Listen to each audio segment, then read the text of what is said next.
Welcome to The Explainer. So, today we're going to dig into a really cool physics paper that offers this elegant fix for a super tricky problem in science fiction and, honestly, way beyond. So let's just dive right in. How do you actually program the physics for a Starship chase? One that's happening near the speed of light. If you're a game developer or a filmmaker, you want that thrill, right? But you also want it to feel, well, real. And that's where the trouble starts. Because when you get going really, really fast, things get weird. You see, that simple force equals mass times acceleration that we all learned, the thing that works perfectly for a car or a baseball, yeah, when you're talking about relativistic speeds, it just doesn't cut it. The universe starts playing by a completely different set of rules, all thanks to Einstein. So you've got these two worlds, right? On one hand, there's our everyday Newtonian world. Time is the same for you, for me, for everybody. Speeds just add up.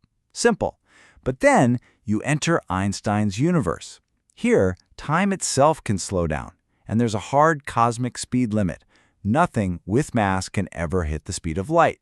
So, if your Starship engine is pushing with constant force, how on earth do you calculate its position when the very fabric of space and time is warping all around it? To solve this, the paper comes up with this brilliant framework. Instead of getting all tangled up in confusing perspectives, we simplify. We boil it all down to two key points of view. The traveler, that's the person on the ship, and the map that they're flying across.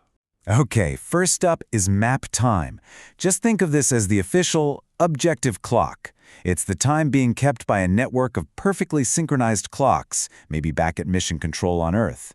It's kind of like the bookkeeper's time, just tracking the ship's journey from a fixed outside perspective.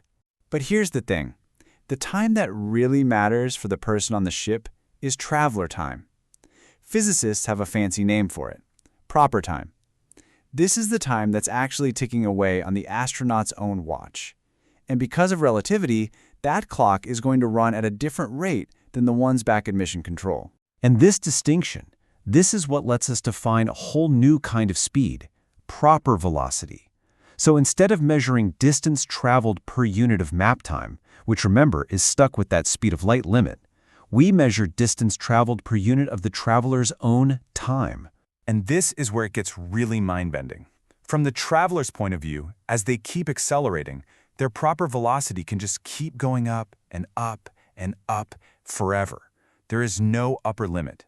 They can cross these insane cosmic distances in their own lifetime, even if centuries are passing back on the map. This is how you make interstellar travel plausible. So what about the feel of the journey, that force pushing you back in your seat? Well, the paper calls that proper acceleration. And this isn't some abstract math concept. No, it's the very real G-force you'd actually feel. In fact, it's literally the acceleration that the accelerometer in your smartphone would measure. It's what the traveler actually experiences. The real genius of this whole traveler point idea is that it focuses only on the things that everyone, no matter how fast they're going or where they are, can agree on.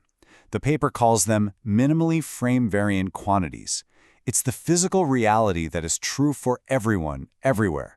And this right here, this is the solid foundation for our new physics engine. Everyone agrees on the speed of light. It's constant. Everyone agrees on how much time has passed for the traveler on their clock. And everyone agrees on the G-force the traveler is feeling. By building our rules around these shared truths, all those confusing paradoxes, they just melt away. And check this out. This is a beautiful illustration of how it all fits together. On the left, you've got the familiar low-speed equations we all know. But on the right, those are the new any-speed equations from the paper. Now, yeah, they look more complicated with those hyperbolic functions and all that. But here's the really cool part. They don't replace the old physics, they elegantly extend it. The old rules just become a special case of this bigger, more powerful universal framework. Okay, so let's put this framework to the test, right? Let's see how it actually helps build a better simulation. The paper uses this fantastic example, a classic Starship battle, to show just how intuitive and powerful this whole approach really is. All right, so here's the setup. It's pretty straightforward. You've got a battle cruiser just cruising along, and then, bam, an enemy ship appears. To go intercept it, the cruiser fires up its engines, accelerating at a constant 1G. That's about the same gravity we feel on Earth, and it does this for 1 full year of its own traveler time. After it docks, it's got to burn its engines again to get back on course. So the big question is, what are the real consequences of this little detour? So here's the absolutely wild part. You'd think a detour would always cost you time, right?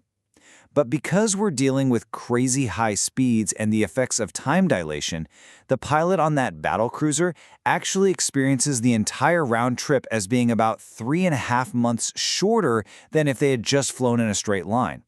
They literally saved time by taking the long way around. How amazing is that? But wait, here's the relativistic twist. For the couch potatoes back at Mission Control, or for anyone waiting at the ship's final destination, that same exact detour made the battlecruiser show up 3.5 months late. And both things are true. Time was saved for the traveler, but time was lost for the map. That's relativity in action, simulated perfectly. Now, this whole thing isn't just some academic exercise for writing better science fiction.